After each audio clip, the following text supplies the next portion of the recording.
Dear friends, ഇന്ന് നമുക്ക് പെട്ടെന്ന് ചോറിന് കൂട്ടാൻ പറ്റുന്ന ഒരു കറിയാണ് ഉണ്ടാക്കിയിരിക്കുന്നത്. നമ്മുടെ തക്കാളിക്കറി.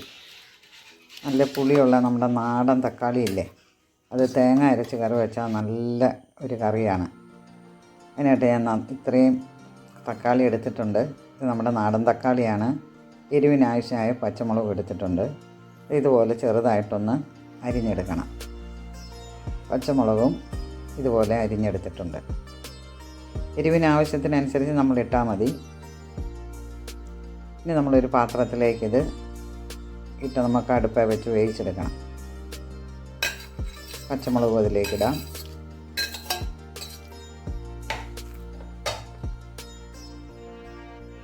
ആവശ്യത്തിന് വെള്ളം ഒഴിക്കുക. കുറച്ച് വെള്ളം ഒഴിച്ചാൽ മതി, പെട്ടെന്ന് വേവും. ആവശ്യത്തിന് ഉപ്പും ഇടുക.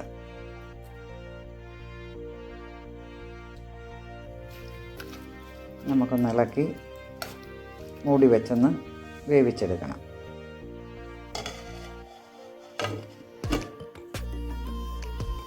ഇത് വേകുന്ന സമയം കൊണ്ട് നമുക്ക് ഇതിനുള്ള അരപ്പ് തയ്യാറാക്കാം. ഞാൻ ഇത്രയും തേങ്ങ എടുത്തിട്ടുണ്ട്. ഇതൊരു വലിയ തേങ്ങയുടെ പകുതിയുണ്ട്.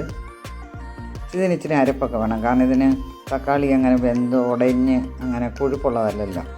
അതുകൊണ്ട് നമ്മൾ തേങ്ങ ഇച്ചിരി നല്ലതായിട്ട് ചേർക്കണം.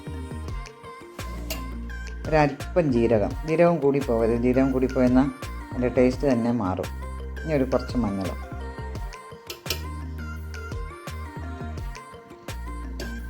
കുറച്ച് വെള്ളവും കൂടി ഒഴിച്ച് നമുക്ക് നല്ലതുപോലെ ഒന്ന് അരച്ചെടുക്കണം.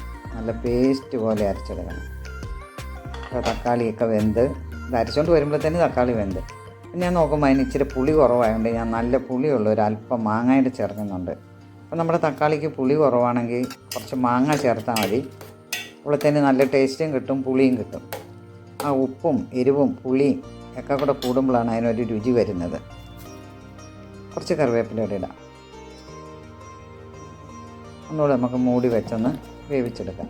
ഇതെല്ലാം വെന്തിട്ടുണ്ട്. അപ്പോൾ നമ്മൾ അരച്ച് കൊണ്ടുവന്ന തേങ്ങ അങ്ങോട്ട് ചേർക്കാം. ഇച്ചിരി കുറുകിയിരിക്കണം, ഇത്തിരി വെള്ളമാകരുത്. കാരണം അരപ്പ് കുറച്ചുകൊണ്ട് അത്രയും തേങ്ങ ഉണ്ടല്ലോ. പിന്നെ ഇച്ചിരി തേങ്ങയും അരയ്ക്കണം കേട്ടോ, അല്ലെങ്കിൽ ഒരു അല്പം തേങ്ങയൊക്കെ അരച്ച രുചി കിട്ടുകയില്ല. ഇനി ചെറുതായിട്ട് തിളയ്ക്കണം.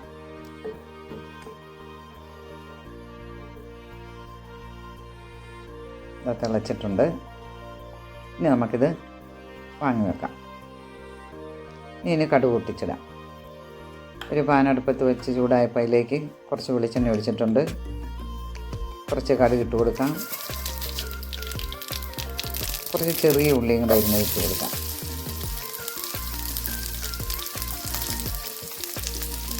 ഉള്ളി മൂത്ത് ഇനി കുറച്ച് വറ്റൽമുളക് അതുകൂടെ ചേർക്കാം. കുറച്ച് കറിവേപ്പിലയും കൂടെ ചേർക്കാം. ഇനി നമ്മുടെ കറിയിലേക്ക് ഇതൊഴിക്കാം. ആഹാ, നമ്മുടെ തക്കാളിക്കറി റെഡിയായി. നല്ല ഇതാണ് ചോറിന് കൂട്ടാൻ. പെട്ടെന്ന് തയ്യാറാക്കുകയും ചെയ്യും, കാരണം തക്കാളി പെട്ടെന്ന് വേകും. തക്കാളി വേകുന്ന നേരം കൊണ്ട് നമുക്ക് തേങ്ങ ചിരണ്ടി അരച്ചെടുക്കാം. ഒരു 15 മിനിറ്റ് കൊണ്ട് നമ്മുടെ കറി റെഡിയാകും.